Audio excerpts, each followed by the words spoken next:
ሰምታችሁ ይሆን ህዳር ሲታጠን የሚባል በዓል ከዚህ በኋላ እንደማይኖር ብልጽግና ዛሬ ያሳወቀ። ነገ የሚከለከለው የቅዱስ ሚካኤል ንግስን ማክበር።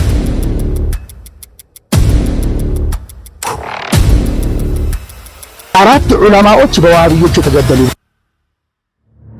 ሰላም ጤና ይስጥልኝ ቤተሰብ ነውቃችሁልኝ በአዲስ ቪዲዮ ተመልሼ መጣሁ። እንኳን በታላቁ መልአከ ቅዱስ ሚካኤል ዓመታዊ ክብረ በዓል በሰላም ደረሳችሁ ያልኩኝ። በዚህ ቪዲዮ የምንመለከተው እንግዲህ አንድ ቻሌንጅ አስጀምረን ነበር ከሶሻል ሚዲያ ዘመቻ ኮሚቴና እሱን ቻሌንጅ እንግዲህ ብዙዎች ሲያደርጉት አይተናል። እሱን የማስመለከታችሁ ነው የሚሆነው። እንደዚሁ ደግሞ የቅዱስ ሚካኤል ዓመታዊ ክብረ በዓል እንዳይከበር ተከልክሏል ወይስ ምንድነው የተፈጠረ የሚገኘው ምድር የተጋጨ ነው ነገር የማስመለከታችሁ ይሆናል። እንደዚሁ ደግሞ ወሃቢያዎች ትላልቅ የሱፊያ ዑለማዎችን ገለው የጨረሱ ይገኛሉና ከሼኮቻችሁ አንደበት የማስደምጣችሁ ነው የሚሆነው። ሁላችሁም ቪዲዮ ላይክ እና ሼር ያደርጋችሁ ለብዙዎች እንድታደርሱ ማለት ፈልጋለሁ። ሰብስክራይብ ለምንድነው የማታደርጉት?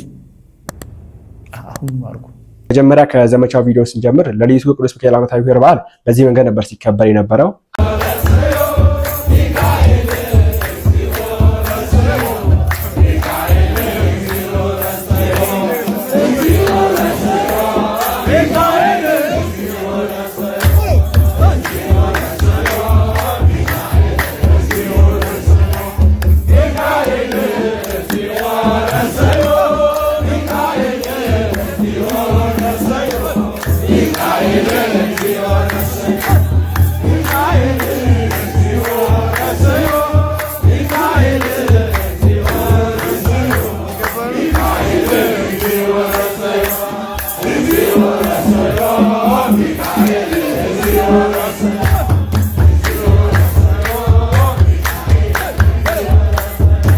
በድጋሚ እንኳንም በያላችሁበት ቦታ በማተባችሁ ምክንያት ላልተገደላችሁ እኔን ለመሰላችሁ ደግሞ እኔ ለምትመስሉ እንኳንም አደረሳችሁ ያልኩኝ። እንግዲህ እኔ እንደዚህ አይነት ደስ ስለሚለኝ ነው የማሳያችሁና ዓመታዊ ክብረ በዓል እንግዲህ ማታ ማህሌቱ በዚህ መንገድ ሲከበር ነበር በሊቃውንቱ ዘንድና ቀኑን ደግሞ እንግዲህ እዚህ ጋር እንደምትመለከቱት እኛ በዚህ መንገድ ወተን ነበር ባከበርንበት ደብር።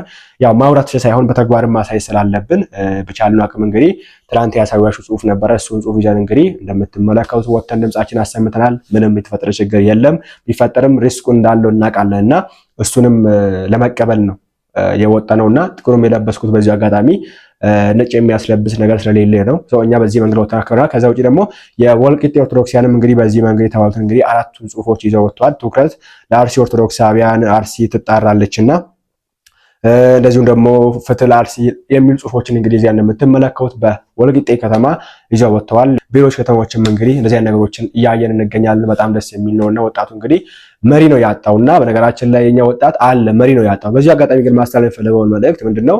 ይሄን ቻሌንጅ የተቀላቀላችሁ ኦርቶዶክሳውያንና ያረጋችሁ ኦርቶዶክሳውያን ቪዲዮ ካላችሁ እስቲ ከስር በኩል ላኩልኝ። ራሱ ቪዲዮ ታች ቴሌግራም ሊንክ ያለ በዛ በኩል ላኩልኝ። ከዛ ውጪ ለትንሽ ቀናት ራሳችሁን ጠብቁ። ጥንቃቄ በማድረግ ፈልጋለሁ። ምክንያቱም ነገሩ አሁን አልፏል። ምንም አያመጡም ልትላችሁ እንደምናስታውሰው ነው። በቅርብ ጊዜ ተወስታችን ነው ወንድማችን ኡፌ ጉዳይ ቪዲዮ ሰርተን አይደለም ቪዲዮ ሪፖስት አድርጋችኋል፣ ኮሜንት ጽፋችኋል የኡፌ ቪዲዮ ላይ ብለው ሲያስሩ ነበር። ኡፌን አሳደው ሀገር ሲያወጡ እኛን ደግሞ እዚህ የኡፌን ቪዲዮ ሪፖስት አድርጋችኋል፣ የኡፌን ቪዲዮ ላይ ኮሜንት አድርጋችኋል ምናምን ብለው ኦርቶዶክሳን ታስረው እስካሁን እስር ቤት የሚገኙ ኦርቶዶክሳን አሉ። በአንዳንድ አካባቢዎች በተለይ አብዛኛው ሙስሊም ባለበት አካባቢ ላይ እንደዚህ አይነት ነገር አለና አሁንም ቢሆን ጠንቀቅ ይበሉ። ራሳችሁን ጠብቃችሁ ፈልጋለሁ።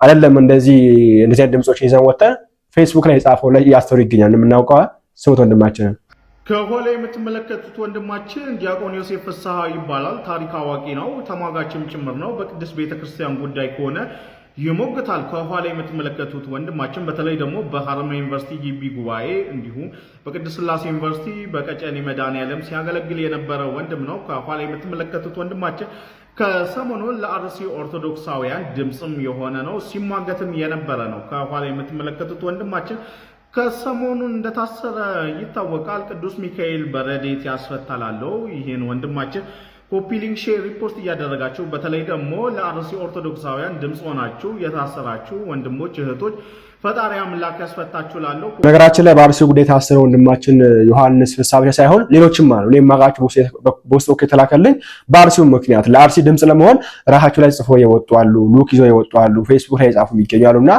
ወደ 1 2 3 የሚጠጉ የታሰሩ እኔ ማጋቸውም አሉ። የሚገርማችሁ ነገርና ወንድማችንም እንግዲህ አሁን ላይ እስር ቤት ነው የሚገኘውና ሰው ይሄን ያረጋ አካል እኛ ጽሁፍ ይዘን ወተን አያስረንም ወይ ደግሞ የሆነ ነገር አያመጣብንም ብለን አንጠብቅም። ያው ሪስኩን ለመቀበል ካልሆነ በስተቀርና በያላችሁ ቦታችሁን ጠብቁ። በያላችሁ ቦታ በውጭ ሀገር የምትገኙ መሰለክ ዱባይ የምትገኙ እሑድ ነው የምታከብሩት። ስለዚህ እንደዚህ ነገሮችን በማርከርም ሆነ በብዕርም ይሁን በድምጽም ይሁን እንደዚሁም ደግሞ በሉክም በፕሪንት አድርጋችሁም ይሁን ይዛችሁ ወጣችሁ ድምጻችሁን እንድታሰሙ በእግዚአብሔር ስም ጠይቃችኋለሁ። በውጭ ዓለም የምትገኙ ድምጻችሁን አሰሙ። በዚህ ጉዳይ ትፈልጋለሁ። ከዛ ውጭ እንግዲህ የሚካኤል በዓል እንዳይከበር ተከልክሏል ወይ ደግሞ የተከለከለው ምንድነው እንዳይከበር የሚለው ነገር እስቲ ወንድማችን ይብሎ አሰማችሁና የምንገና ከጀምሮ ይሄ ነገርና ሚካኤል በዓል ግንኙነት አለው ወይ የሚለው ነገር የማስመለከታችሁ ይሆናል። ሰምታችሁ ይሆን ህዳር ሲታጠን የሚባል በዓል ከዚህ በኋላ እንደማይኖር ብልጽግና ዛሬ ያሳውቋል።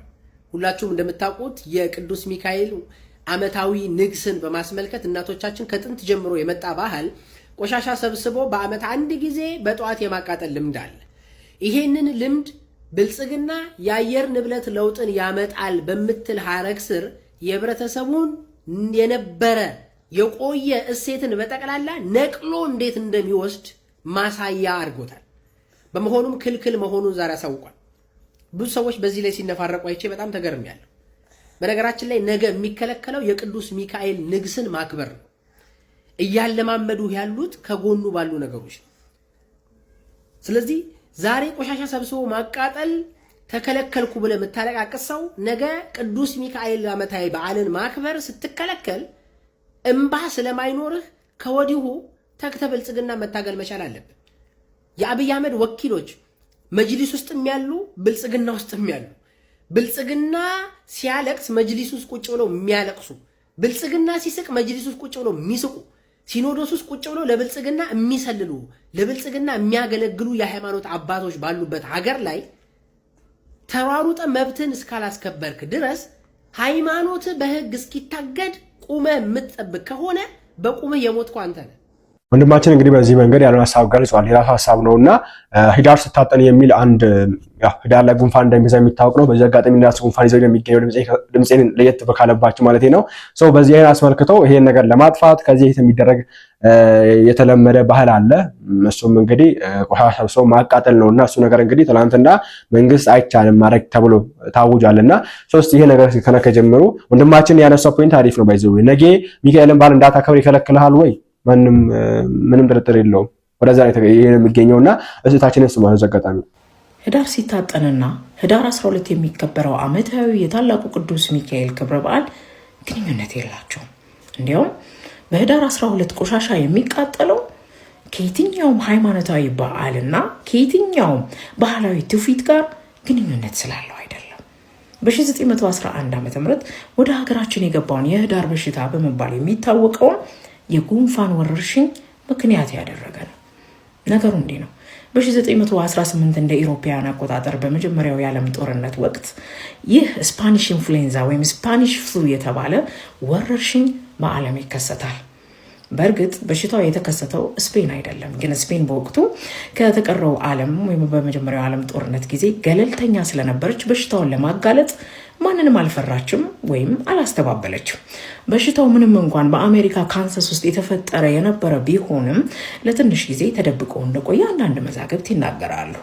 ይኸውም በፈረንሳይ የጦር መንደር ውስጥም ነው ይህ በሽታ የተገኘው፣ በቻይና ኢሚግራንቶችም ነው የተከሰተው የሚሉ አንዳንድ አሉባልታዎች ያሉ ቢሆንም በትክክል መረጃዎች ግን የቀረበ ብለው የሚናገሩት በአሜሪካ ካንሳስ ውስጥ እንደተከሰተ ነው።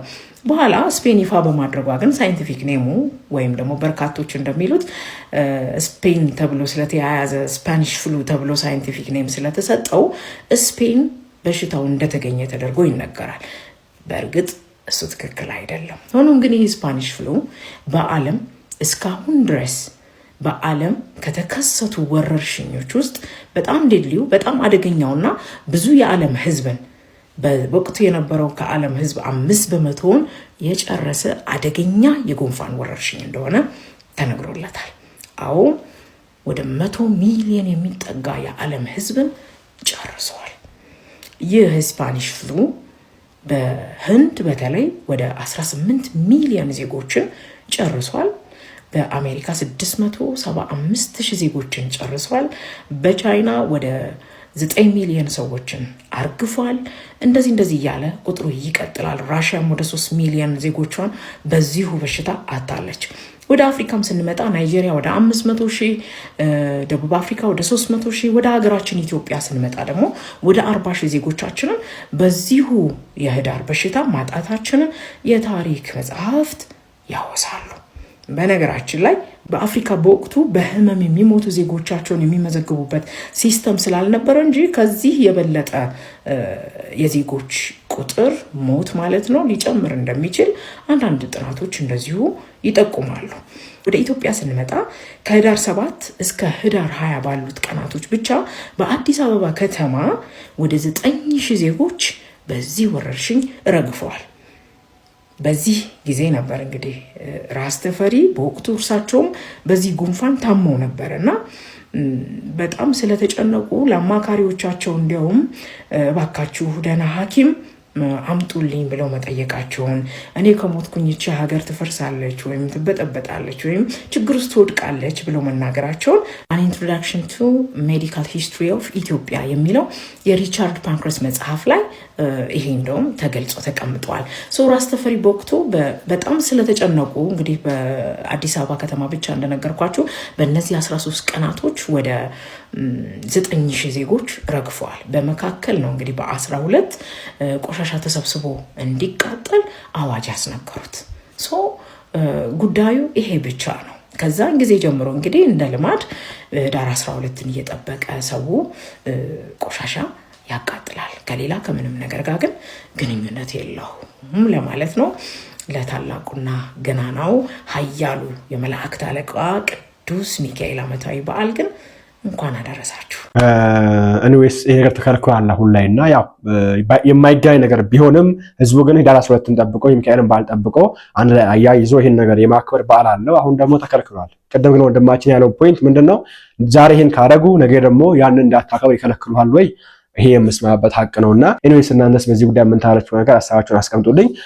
የዋሃቢያ ሙስሊሞች የሱፊያ ኡላማዎችን ወይ ደግሞ እነዚህ ሰላማዊ ኡላማዎችን ሼኮችን ገሎ ጨርሱ ይገኛሉና ስሞት ወንድማችን ፎይ ዋሃቢያዎች የሱፊዎችን ዋና የሚባሉ አሊሞችን መስጊዳቸው ውስጥ እያረዷቸው ነው። ደጋግመን ዋሃቢያ ገዳይ ነው፣ አራጅ ነው፣ እየተደራጁ ነው ብለን ደጋግመን እያሳየናችሁ ነው። ይህንን ኡስታዝ ሚላውን ስሙ። 4 ዑለማዎች በዋሃቢዮች የተገደሉ በእኛ አካባቢ ማለት ነው። በምስራቅ ሐረርጌ በጨለንቆ ወረዳ የሚባለው ቦታ የታወቀ ነው። ኦሮሚያ ያውቀዋል፣ ሶማሌ ክልል ያውቀዋል። ከዛ 4 ዑለማዎች ትላልቆች በሸዋል ወር ከሐዲራም ተባርሮ በድንጋይ እንደማንኛ በሰው ሳይሆን አውሬም እንደዛ አይገደልም። በድንጋይ ተጨፍጭፎ ሲገደል አይተናል። መንግስትም ይመሰክራል። ይሄ ሁሉ ችለት እስቲ ቆይ መንግስት አንድ ሆኑ እያለ ስለሆነ ሸሪዓችን እንደዚህ ስለምን እስቲ እንሞክራለን ብለን እየታገዝ ነው። አሁን ገንጥሎን ወጡ። ለዚህ አሁን የዛሬው ግዴታ ሆነብን፣ ሰጠናል። አልহামዱሊላህ ይጠጥ እንግዲህ የዋሃቢያ አካሂድ ግድያን መሰረት ያደረገ ነው። አመሰራረታቸውም እንደዛ ነው። ቅድሚያ በውስጥ ያለውን ጠላት አጥፋ የሚል ስትራቴጂ ያላቸው ሱፊውን ካጠፉ በኋላ አይሁድና ክርስቲያኖችን ቀጣይ ማጥፋት እንዳለባቸው ኪታቦቻቸው ይናገራሉ። ይሄ ኡስታዝ ሚለውን ስሙት ያልኩትን ካከፈሩን በኋላ ያወጁብን ሐርብን ደግሞ ኮፒውን ያመጣንላችሁ መጅሙዓቱ المجموع المفيد የተባለ ኪታባቸው ላይ የዋሃቢያዎች ኪታብ ነው። ምን ይላል? አዩሃል ሙስሊሙን ይላል። እናንተ ሙስሊሞች ሆይ ላ ينفع እስላሙኩም እስልምናችሁ እኮ አይጠቅማችሁም ይላቸዋል። አብረውት ያሉትን ሰዎች ነው ሙስሊም ብሎ የሚጠራቸው። አዩሃል ዋሃቢያ ማለት ነው። እናንተ ዋሃቢዮች እያላቸው ኢላ اذا اعلنتم الحرب الشعواء على هذه الطرق የሱፊያዎች ጠሪቃዎች ላይ ግልጽ ጦርነት እስካላወጃችሁ ድረስ በሁሉም መልኩ እነሱ ላይ ጦርነት እስካላወጃችሁ ኢማናችሁ አይጠቅማችሁም ይላል። ወቀضيتم عليها ሙሉ ለሙሉ እስካላጠፋችኋቸው ድረስ ይላል። እነሱ እስካላጠፋችሁ ኢስላማችሁም አይጠቅማችሁም ይላል። فاخرجتموها من بين جنوبكم ከጎናችሁ እስካላራቃችኋቸው እስካላስወጣችኋቸው ድረስ ومن قلوبكم ከልቦቻቸው እስካላስወጣችኋቸው ومجالسكم ومجامعكم መጅሊሶቻችሁ መሰባሰቢያ ቦታችሁ ላይ ሱፊያን ጠራርጋችሁ ካላስወጣችሁና እነሱን ካላጠፋችሁ ወመሳጂዲኩም ይሄው የተሞከረው ነገር እዚህ መስጂድ አይደለም። ከመሳጂዶቻችሁም እንደዚሁ እስካላስወጣችኋቸው ወዘዋያኩም ከዛውያዎቻቸው እስካላስወጣቻቸው ድረስ ኢማናችሁ ትክክል አይሆንም አይጠቅማችሁም አላቸው። ምን አለ ሐሪቡሃ ቀብለ አን ቱሐሪቡ اليهود ይላል ወልዒያዙ ቢላህ ይሁዶችን ከመዋጋታችሁ በፊት ሱፊያውን ተዋጉ ይላል። فإنها روح اليهود እንግዲህ ሽብርና ውሸት መሰረታቸው የሆነ ዋብያ ኡስታዞችና ተከታዮች መሬት ላይ ክርስቲያንና ነባሩን ሱፊዎችን እያጸዷቸው ነው፣ እየጨረሷቸው ይገኛሉ። ነገር ግን መጅሊሱ የዋብያው መጅሊስ ማለት ነው አዲስ ፕሮፓጋንዳ ዞ መጥቷል። ምንድነው እሱም ትግራይና አማራ ክልል ሙስሊም እየተበደለ ነው አይነት ስታፍ ሁሉም ሙስሊሞች በአንድ ድምጽ እንዲቆሙላቸው ሀባሹም አብሯቸው እንዲቆም ሐሳቡን ለማስቀየስ ወይንም ደግሞ ሀባሾችን እያጸዷቸው ያለውን ለማዘናጋት ሂጃብ ተገፍተናል ያጼዎቹ ስርዓት ናፋቂዎች ምናምን በሚል ወደዛ ርዕሱ ሽፍት ለማድረግ እየሞከሩ ነው። ሀባሾቹ ግን መጅሊሱ ለኛ ሊሰጠን ይገባል የሚል ጥያቄ እያቀረቡ ነው። ይሄንን ቀድመው የነቁ ያስጠነቀቁ እየተገደሉ ይገኛል። ሁለቱን አስደምጫችኋለሁ በደንብ እንድታምኑ ሶስተኛ ምስክር ልስጣችሁ። የወሃቢያን መስመር ካሁኑ ካልቀጨ ነው ወሃቢይ ብለን ዑለማዎች በየቦታው ካላስተማረን ካላስጠነቀቀን አሁን ከእጃችን ያሉ ልጆች የገዛ ባለቤቶቻችን የገዛ ልጆቻችን ነገ እኛን ለማረድ እንደሚጋበዙ ይሄ ግልጽ ነው። በየሀገሩ የተደረገው በየሀገሩ የተሰራው ለኛ ማሳያ ሊሆን ይችላል። አገር ፈርሶበታል የወሃቢያ አስተምሮት፣ አባት ተገሎበታል የወሃቢያ አስተምሮት፣ ልጅ እናት ተገላበታለች የወሃቢያ አስተምሮት። ደጋግመን አሳይተናል፣ ደጋግመን ነግረናል። እኔም ቴሌግራሜ ላይ ወደ 25 ደቂቃ የሚደርስ የራሳቸውን የወሃቢያ በታላቅ እርድ እንመጣላችኋለን፣ እናሳያችኋለን፣ ቤታችሁ መጥተን እንጨርሳችኋለን የሚል ዶክመንታሪያቸውን ለቅቄዋለሁ። አሉ ከኛ ውስጥ ሆነው ተው ሰው ሃይማኖት አትንኩ የሚሉን ማለት ነው። እየተዘጋጁ ነው። ወሃቢያዎች ገዳይ ናቸው። ምንም የምንሸማቀቅበት የለም። ይህን ስንናገር እነሱም ተግባራቸው ስለሆነ በአደባባይ የሚያደርጉት ስለሆነ ማለትም መጽሐፍቶቻቸው ላይ ያለ ስለሆነ ከነሱ ጋር በደንብ ጠንቅቀው የሚያውቋቸው ደግሞ ሀባሾቹም ገዳይ መሆናቸውን እየመሰከሩባቸው ይገኛል። ታዲያ ወገን እስከ መቼ ነው በሼምና በፍራቻ ተይዛችሁ ራሳችሁን ማትከላከሉት? ወይንም ደግሞ ለነኚህ ለአራጆች ድጋፍ እየሆናችሁ እያጨበጨባችሁ መቃሩት? ውድ ኦርቶዶክሳውያን ነቃ ልትሉ ይገባል። ይህ መረጃ ላልሰሙት አድርሱላቸው። እንደምትሰሙት ነው እንግዲህ እኔ ማለት የምፈልገው ነገር ለነሱ ያልተመለሱ ለኛ ይራራሉ ብለን ማሰብ የለብንምና ቀደም ብያለሁ። ይሄ ወጣት ኦርቶዶክስ ቤተክርስቲያን ወጣት አላት፣ ቤተክርስቲያን ወጣት አላት። ይሄን ማመን አለብን። ወጣቱን የሚመራ ሰው ትፈልጋለች። ያ ወጣት የሚመራን ሰው ይፈልጋል። ዝም ብሎ ተነስተው ነገር አያረግም። የሚመራው ሰው ፊት ለፊት ተገኝቶ አሁን በሚዲያ ምናምን እንደሚደረገው እንዳለ ሆኖ ግን በአካል ተገኝቶ ለምሳሌ ያክል እንደ ምረታው በነበሩበት ሰዓት አሁን ያርገውና በዛን ሰዓት ምረታው ፊት ለፊት ቆሞ እንደሚመራው እንደዛው የሚመራውን ሰው ይፈልጋል ወጣቱ።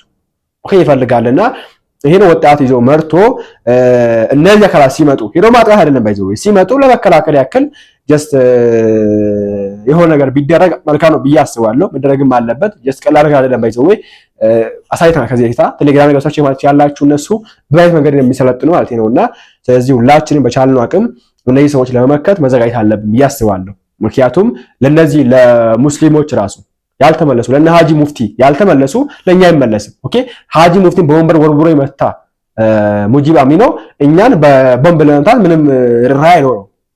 ኦኬ ለሀጂ ሙፍቲ ዑመር ጥይት ይዘው የገቡ ወሃቢያዎች እኛ ቤተ መቅደስ ጥይት ይዘው ለመግባት ምንም ኦኬ መስጊድ ጥይት ይዘው ገብቶ የሚከለከል ነው ማለት ነው። መስጊድ ጥይት ይዘው ገብቶ መስገድ ይከለከላል። መሳሪያ ይዘው ገብቶ የሰገዱ እነ ሙጂብ አሚኖ መስቀል ምንድነው መቅደስ ውስጥ ቦምብ ለመወርወር ምንም ደንታይ ነው ምንም እንትን አይኖራቸውምና ፕሊዝ ቻልን አቅም እነዚህ ሰዎች ለመከዝ ዝግጅት ማድረግ ይኖርብን። አንጠብቅ። ቅድም ያለው ወጣቱ መሪ ይፈልጋል፣ ግን አትጠብቅ። የራስ መሪ ሆነና ቁም። በዚህ ሰዓት ላይ የሆነ ሰው መሪ ነው ብሎ ከተነሳ ይወራወራል። እንደ መምህር ምረታብ ነው የሚሆነው። ኦኬ መምህር ምረታብ በምክንያቱ እንደዚህ ሆኖ አሁን ለምን ጠፋ የት ነው ያለው ይነሳላ።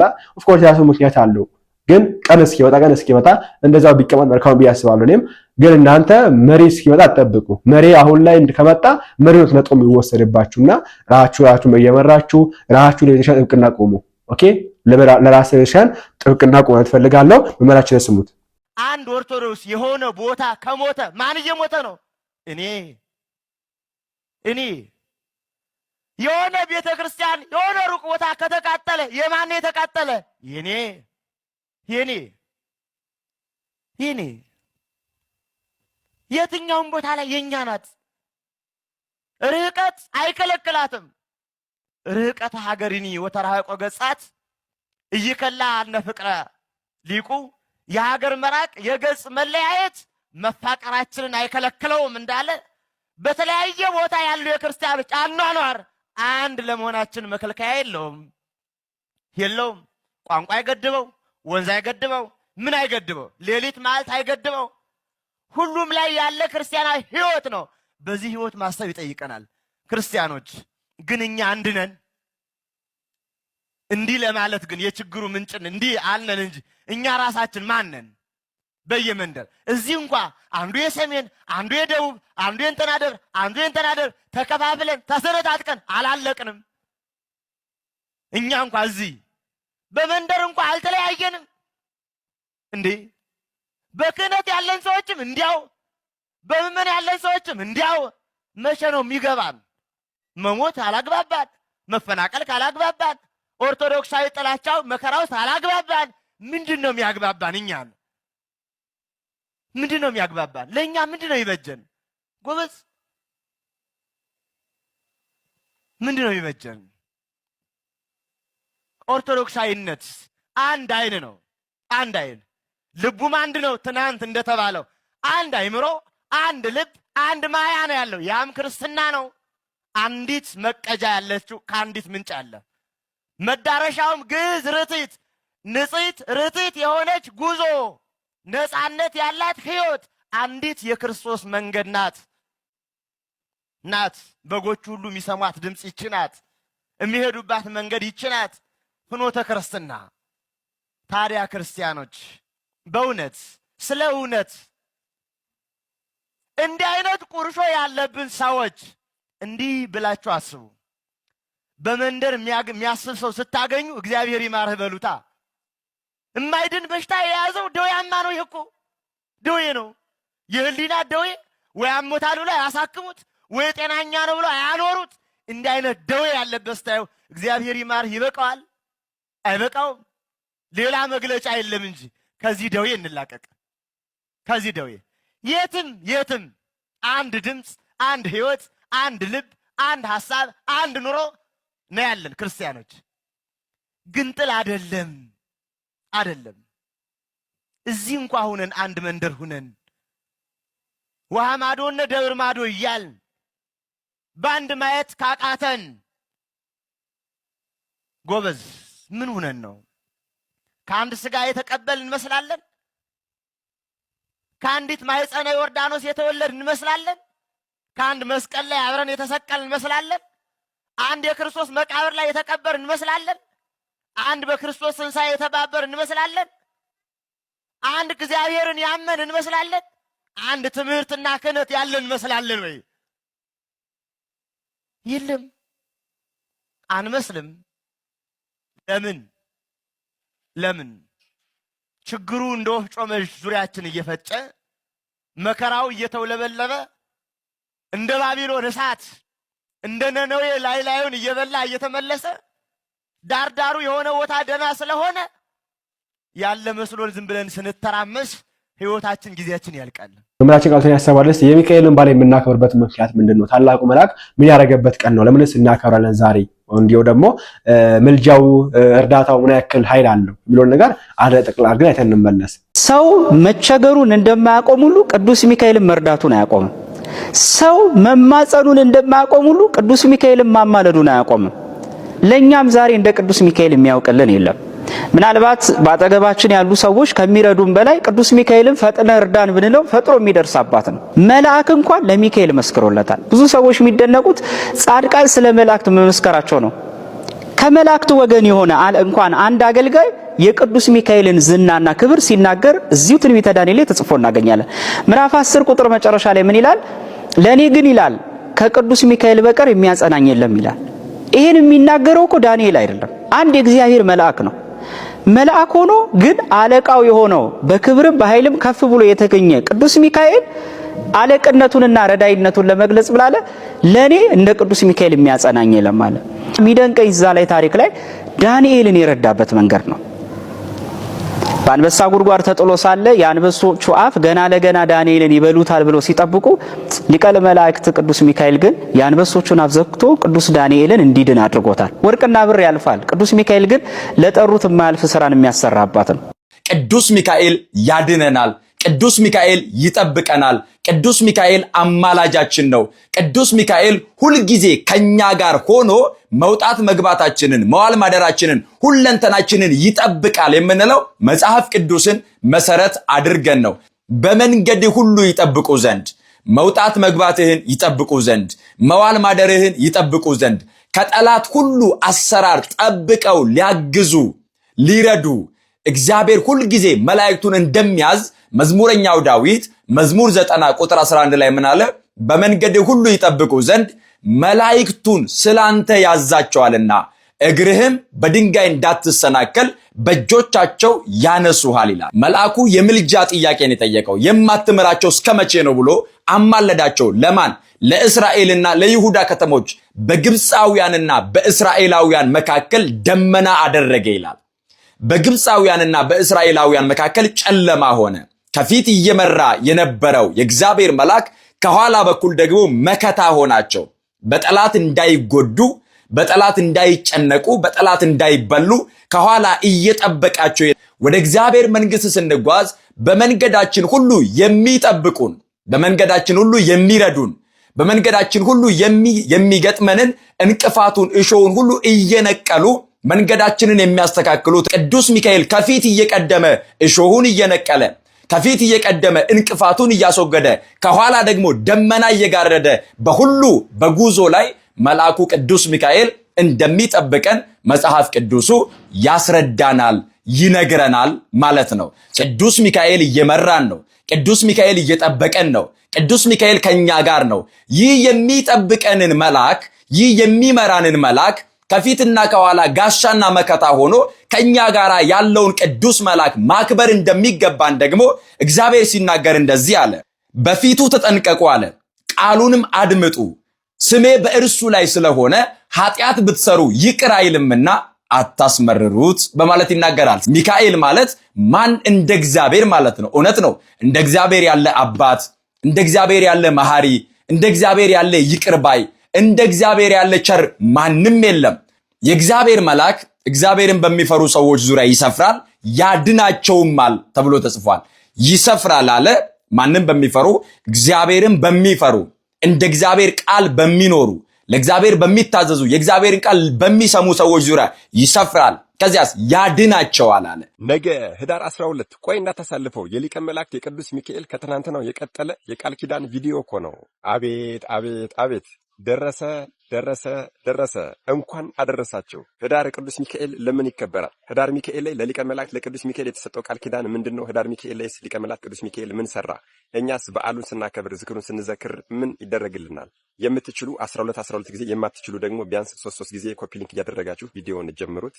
ነገ ህዳር 12 ለሰው ወገኖች የሚያዝንና የሚራራ ሁሌም ቢሆን በእግዚአብሔር ፊት ቆሞ ለሰው ልጆች ምሕረትን የሚለምን ገና ከልጅነታችን ጀምሮ ፍቅሩን እየመገበ ያሳደገን በማንኛውም ችግርና ጭንቀት ላይ ሁነን ስሙን ስንጠራ ፈጥኖ የሚደርስልን በሰማያውያን መላእክት ላይ የተሾመው ሊቀ መላእክት ቅዱስ ሚካኤል ነገ ህዳር 12 ከበዓለ ሲመቱ ውጪ በ3 ምክንያቶች ይከበራል። አዎ በዚህ በበዓለ ሲመቱ ቀን ልክ እንደ ሰኔ 12 ሁሉ 3 ጊዜ ሲኦል ውስጥ እየገባ ነፍሳትን እንዲያወጣ ስልጣን ተሰጥቶታል። በዚህ በህዳር 12 በበዓለ ሲመቱ ቀን የሊቀ መላእክት የቅዱስ ሚካኤልን በዓል አስቦ ዝክርን የዘከረ መታሰቢያን ያደረገ በቅዱስ ሚካኤል ቤተክርስቲያን ስም በተሰየመ ቤተክርስቲያን ሂዶ በስሙ የተማጸነና ጸሎትን ያደረገ እንደዚሁም ደግሞ ለቤተክርስቲያኗ ማንኛውንም አቅሙ የፈቀደውን ስጦታ መባ ያበረከተ ሁሉ ሊቀ መላእክት ቅዱስ ሚካኤል በነፍስም በስጋም ጋሻ መከታ ሆኖ ይጠብቀዋል። የሊቀ መላእክት የቅዱስ ሚካኤልን ዝክር ሲዘክር የነበረ ሰው በአካለ ስጋ እያለ ኃጢአተኛ ምግባር የሌለው ቢሆን እንኳን ሊቀ መላእክት ቅዱስ ሚካኤል ከአምላኩ ጋር አስታርቆ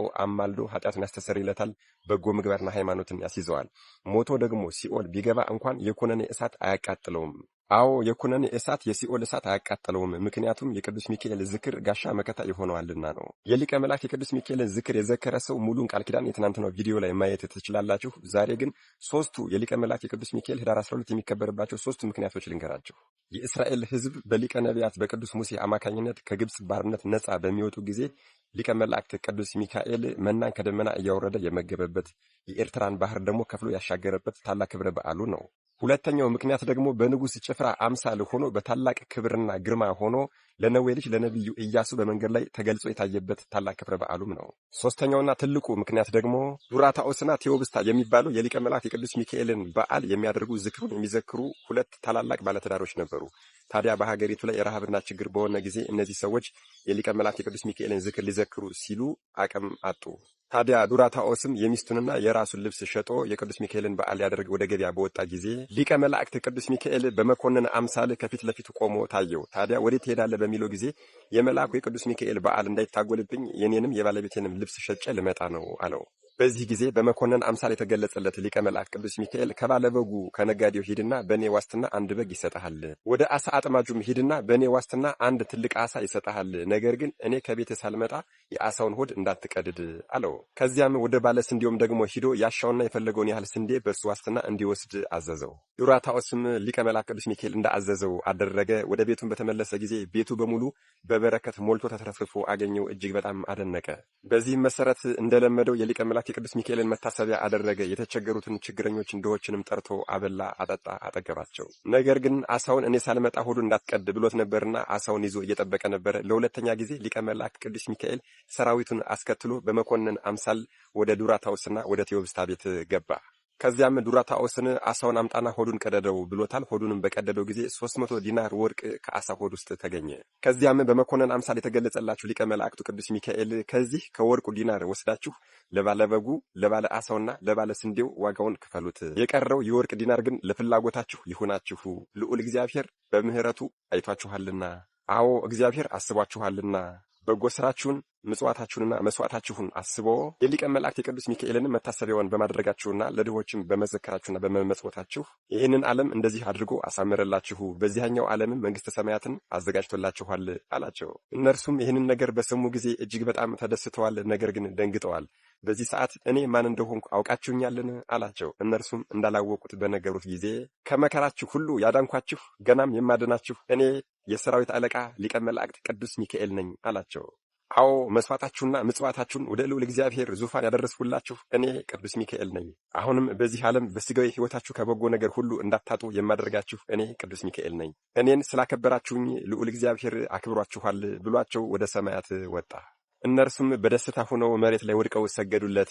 ከዚያም በኋላ ከቀድሞ የበለጠ አድርገው በዓሉን ያከብሩ ጀመረ። እንግዲህ ወገኖቼ የሊቀ መላእክት የቅዱስ ሚካኤል ህዳር 12 የሚከበርባቸው ሶስቱ ምክንያቶች እነዚህ ናቸው። ቅድም እንደነገርኳችሁ የመጀመሪያው ምክንያት የእስራኤል ሕዝብ ከግብጽ ባርነት ነፃ ሲወጡ መናን ከሰማይ እያወረደ እየመገበ የኤርትራን ባህር ከፍሎ እያሻገረ ነፃ ያወጣበት፣ ሁለተኛው ደግሞ ለነቢዩ ኢያሱ በሰራዊት አለቃ አምሳል የተገለጸበትና የኢያሪኮን ግንብ እንዲያፈራርሱ የተራዳበት፣ ሶስተኛው ደግሞ በዓሉን የሚያደርጉ ዝክሩን የሚዘክሩ የሁለቱን ቅዱሳን ባለትዳሮች የዱራታኦስና የቴዎብስታን ቤታቸውን በበረከት የሞላበት ታላቅ ክብረ በዓል ነው ማለት ነው። ስለዚህ ሁላችንም በዚህ በሊቀ መላእክት በቅዱስ ሚካኤል ዓመታዊ ክብረ በዓል ቤተክርስቲያናችንና ክርስቲያኑ እየተሰደደ ነውና ስደታችንን በቃ እንዲለን ሊቀ መላእክት ቅዱስ ሚካኤልን እንማጸናለን። እንደ ኢያሪኮ ግንብ ደግሞ ወጥሮ የያዘንን አላላውስ አላራምድ ያለንን ክፉን ኃጢአት ደግሞ እንዲደረምስልን እንማጸናለን። እንደ አባታችን እንደ ቅዱስ ዱራታኦስና እንደ እናታችን እንደ ቅድስት ቴዎብስታ አቅማችን በፈቀደ ዝክሩን እንዘክራለን፣ መታሰቢያውን እናደርጋለን እና የእኛንም ቤት ልክ እንደነርሱ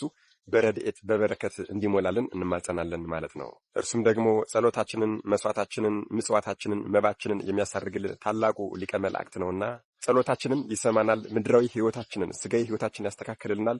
ሰማያዊ ሕይወታችንን ደግሞ ያቃናልናል ማለት ነው። መድኃኔዓለም ኢየሱስ ክርስቶስ ከሊቀ መላእክት ከቅዱስ ሚካኤል ረድኤት፣ በረከት፣ ምልጃ፣ ቃል ኪዳን፣ ፍቅር አይለየን። አሜን። ይቆየን። ሌስ ቪዲዮአችን ኤምስ ነበር። አውርተዋችሁበት አዲስ ነገር ወሳችሁበት አልጠራጠርም። በቀጣይ ባሪፍና በአስተማሪ ቪዲዮ አዲስ መረጃ ካለ ይዤላችሁ ቀርብ ነው የሚሆነው። ኦርቶዶክሳውያን በያላችሁ ቦታ እግዚአብሔር አምላካችን ሰላም እንዲያደርገን ዘንድ ጸሎት አድርጉ። ምህላ ያዙን አትፈልጋለሁ። በቀጣይ ቪዲዮ እንመለሳለን። ላይክ እና ሼር እንዲያረሳ ቸር ቆዩልን።